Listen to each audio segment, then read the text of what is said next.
A continuación, Niñez, Salud y Sociedad. Clasificación A. Apto para todo público.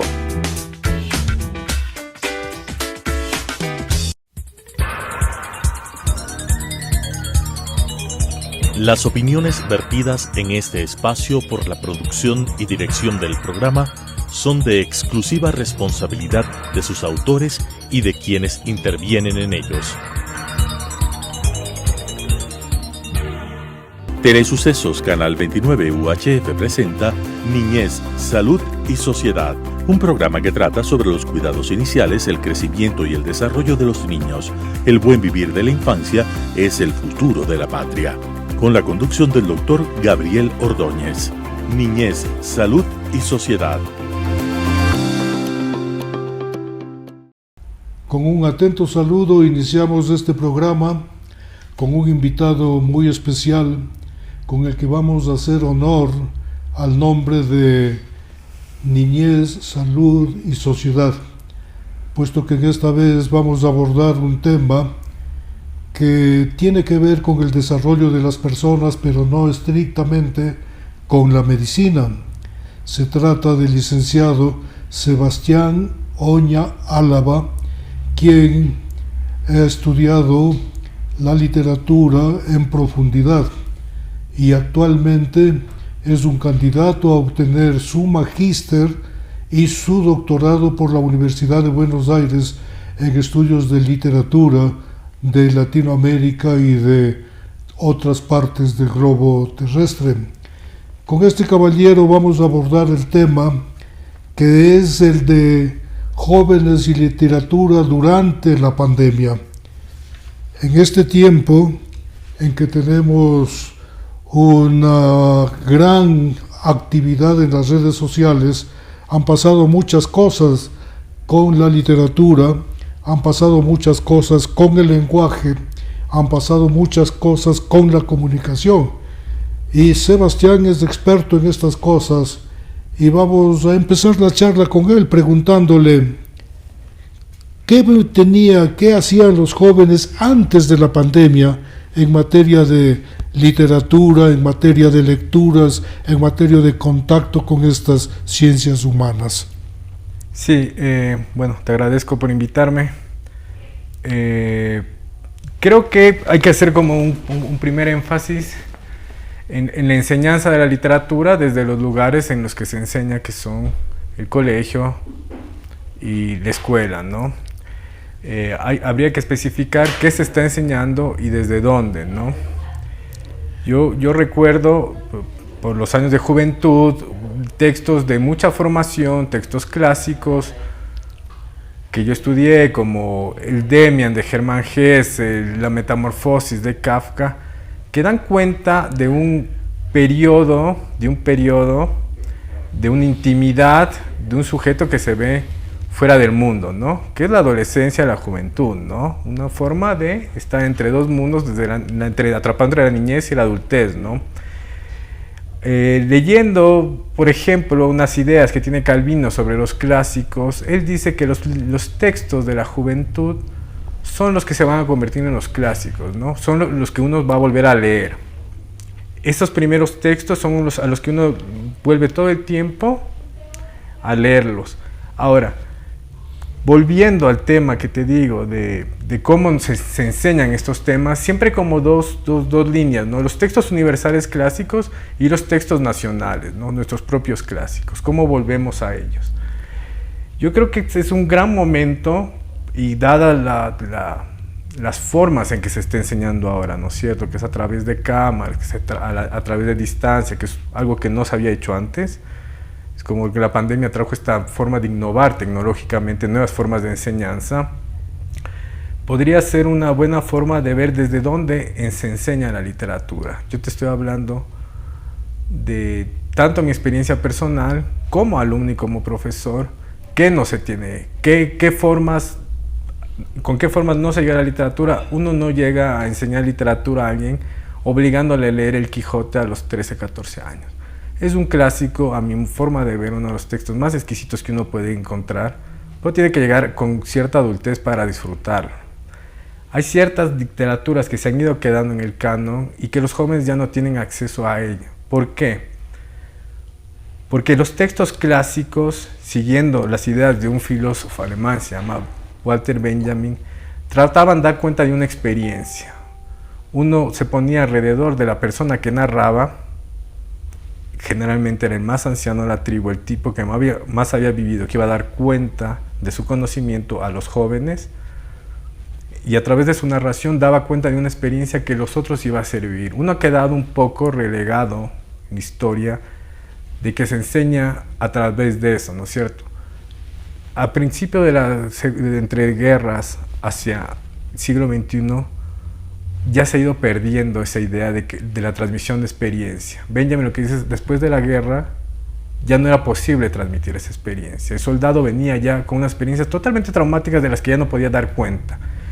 Entonces, si nos ponemos desde esa posición, es difícil tratar de darle algo a un joven que no sabemos, con la inmediatez tecnológica que está viviendo, a dónde vamos a llegar, cómo vamos a llegar a través de la narrativa, y peor si les mostramos formas que por ahí no son tan interesantes para su desarrollo. Me pongo a pensar, por ejemplo, cuando uno le da un texto a alguien, a un joven, y las preguntas son sobre el contenido de tal novela, qué sucedió en tal parte, como las pruebas que es para verificar una lectura, ¿no? Cuando la lectura debería potenciar nuevas creatividades. La literatura ha sobrevivido junto al cine y otras artes multimedias, es la más antigua, ¿no? ¿Entiendes? Está compitiendo, o más bien dicho, de una forma mucho más agradable, está conviviendo con otras formas que son mucho más atractivas a las personas que han nacido con una pantalla al frente, ¿no?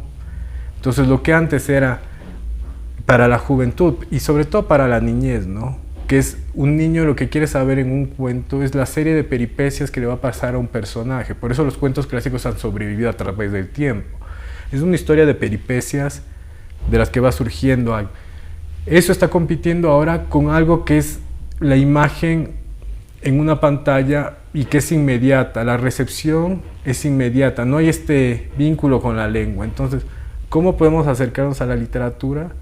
Potenciando su especificidad, que es la lengua, ¿no es cierto?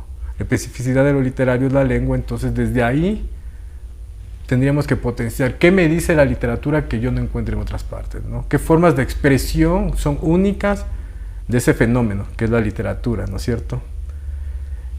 Más o menos por ahí.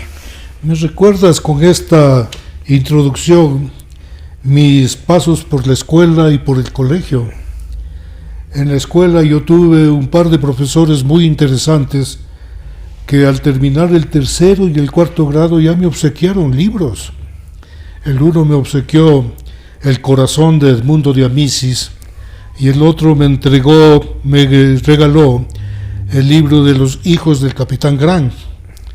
Y claro, me introdujo en la literatura y luego pude seguir en el Sebastián de Benalcázar con profesores como Manuel Zavala Ruiz y Darío Guevara, profundizando el interés por la literatura. Claro, mi profesión me obligó a leer mucho medicina, pero no descuidé la posibilidad de estar enterado de otros asuntos y de otras lecturas. Pero esto de que ha influido los medios de comunicación y la inmediatez sobre todo, en que el joven puede tener a su alcance libros que probablemente ya no se producen, que ya no se imprimen, y también tiene muchos de los que tampoco se imprimen y que solamente son para las versiones digitales. En este contexto, ¿qué es lo que tú crees que ha pasado durante la pandemia con estos jóvenes? Bueno, yo creo, o sea, el mundo editorial con las nuevas tecnologías y con los libros digitales ha permitido poner al alcance de la mano muchos textos que, como vos dices, estaban fuera de circulación.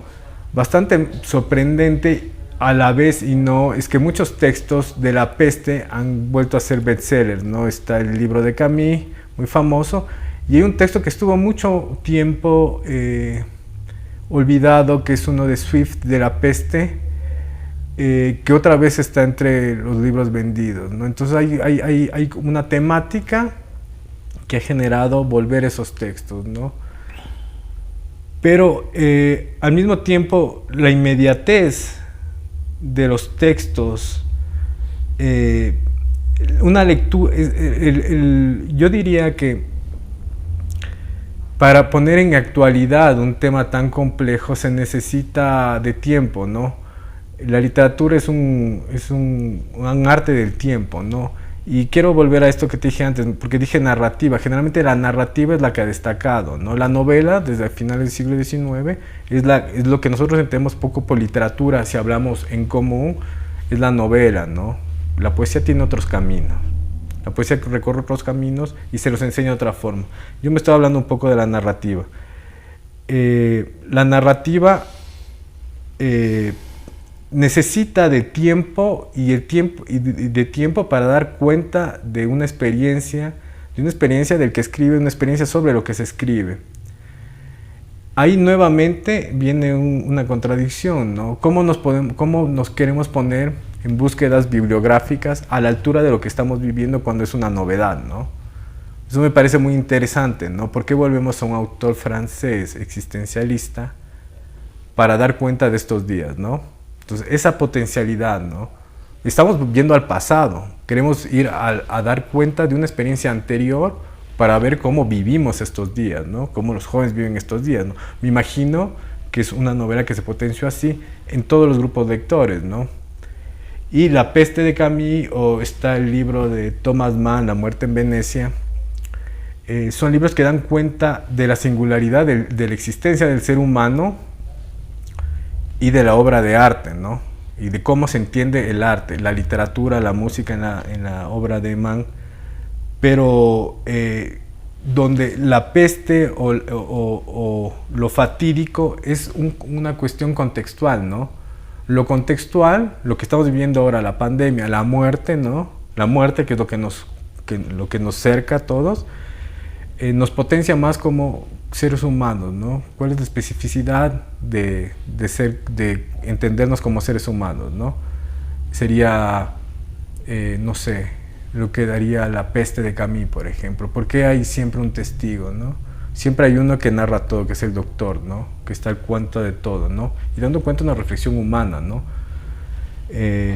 Puede ser, habría que tirar algunas hipótesis, cuáles son los referentes del universal o cómo se concibe la juventud ahora, donde los mass media y donde sobre todo las redes sociales potencian una individualización total, ¿no?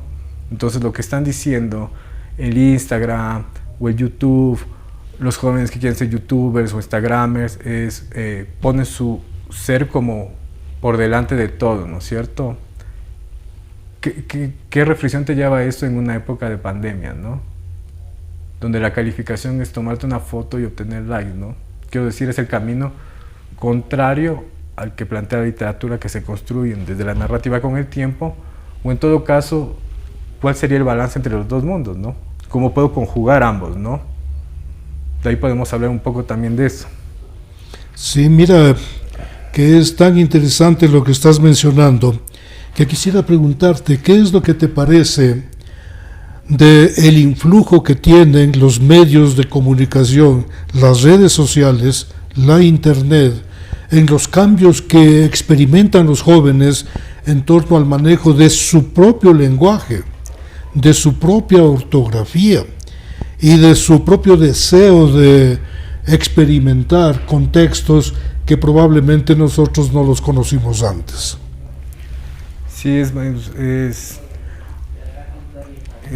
me parece bastante importante eso que estás diciendo. Me lleva a pensar una idea de lingüística, de Saussure muy lejana, de cómo se hace la lengua, ¿no? Cómo se impone, ¿no? Como el significante y el significado, que es su idea, ¿no? Cómo se unía, de qué nos habla. Él decía que es arbitrario esa unión, ¿no? Y ahora, en estos tiempos totalmente politizados, todo lo que estamos hablando, desde la visión de un filósofo francés, se llama Rancière, él dice que no hay hecho estético sin hecho político, ¿no? Es muy interesante porque ahora hay muchos grupos feministas, voy a hablar de lo que se construye a través del feminismo, a través de la lengua, por ejemplo, donde están sustituyendo, están cambiando las normas para utilizar la E, que la otres, por ejemplo, la palabra otres sería otros en vez de otras, el otros englobaría todo, y que cada vez está más en boga, ¿no? Está más en boga en contra de las oposiciones de la Real Academia de la Lengua, que por supuesto es una institución clásica que quiere mantener su regla.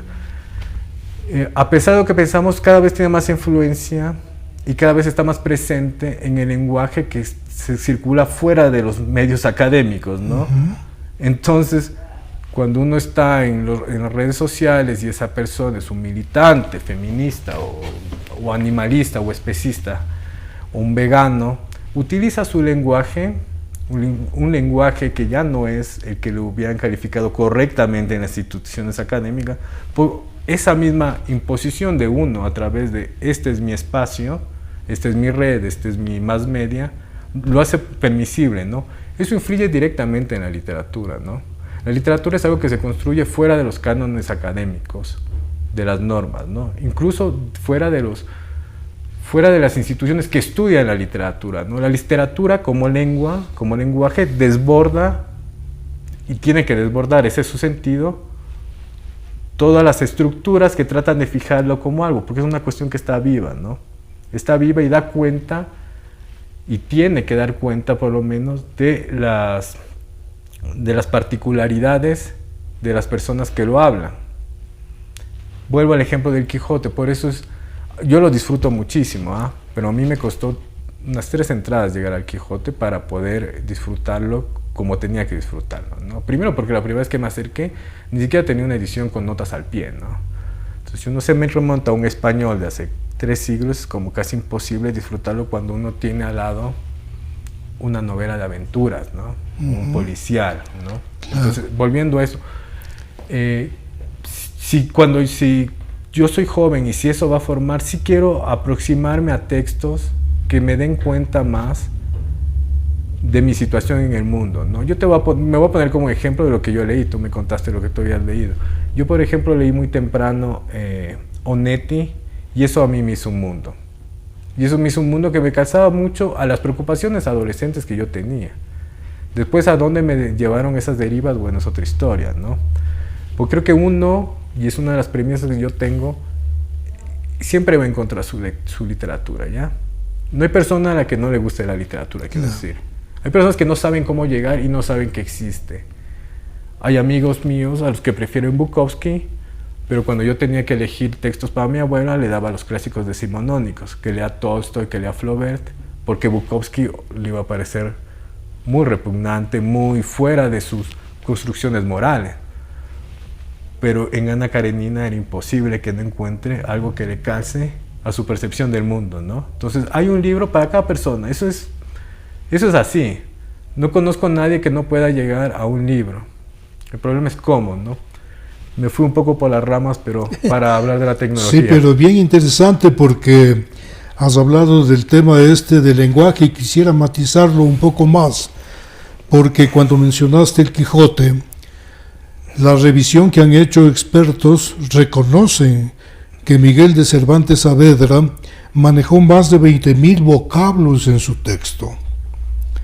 Actualmente una conversación entre personas de cierto nivel cultural podría utilizar entre 5 o 6.000 vocablos, pero el reggaetón lo ha reducido a 500 o 600 vocablos. ¿Qué te parece esta evolución que más que evolución parece involución en el manejo del lenguaje? ¿Cuál es tu opinión al respecto? Bueno, me parece una línea muy rigurosa, muy falta de rigor, tal vez. Todo lo contrario, llegar del Quijote a reggaetón, son como dos fenómenos totalmente distintos, ¿no? Ajá. Yo pertenezco a otra generación musical, incluso tengo otros gustos musicales, no tengo nada contra el reggaetón, para ponerlo así en simple. No he escuchado mucho sus líricas, pero puedo hablar de las líricas que conozco un poco más, del hip hop, por ejemplo, que puede tener una reducción de esta riqueza del léxico.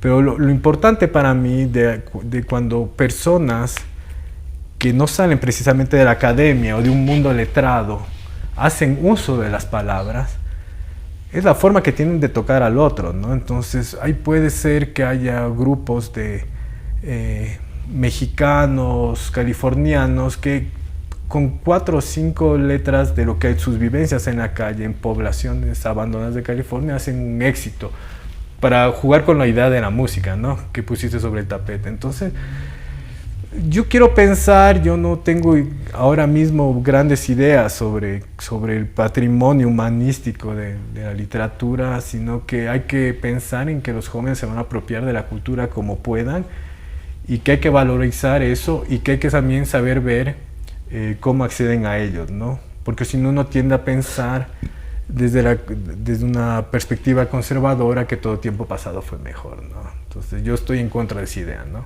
Estoy en contra de esa idea y yo pienso que la literatura, para que siga creciendo, va a tener que adaptarse a las formas en que estos jóvenes que oyen reggaetón y que tienen otras costumbres que ya son diferentes yo tengo 40 años, para mi edad, o sea, yo estoy en una edad media donde estoy entre dos mundos, perfecto, si eso les motiva, bienvenido, ¿no?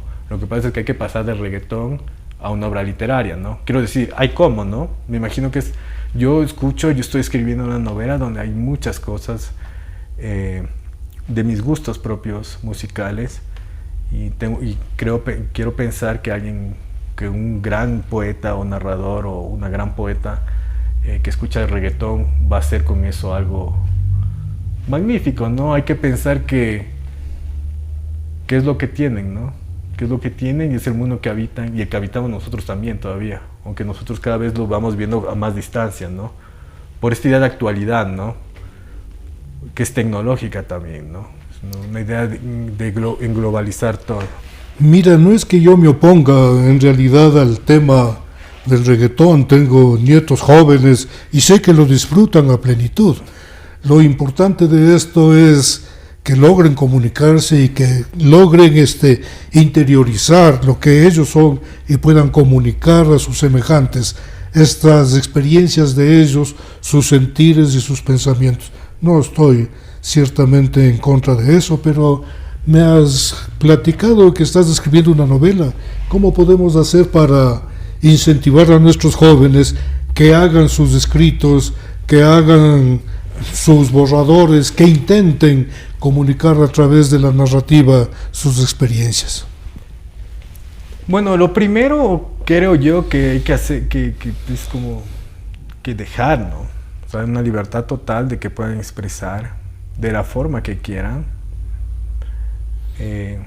lo que quieran expresar, ¿no? O sea, la necesidad de escribir para el joven que quiere escribir, y si puede ser motivada en un momento de formación, total libertad, ¿no? Total libertad, porque también estamos en un tiempo donde los géneros se han ido perdiendo, ¿no?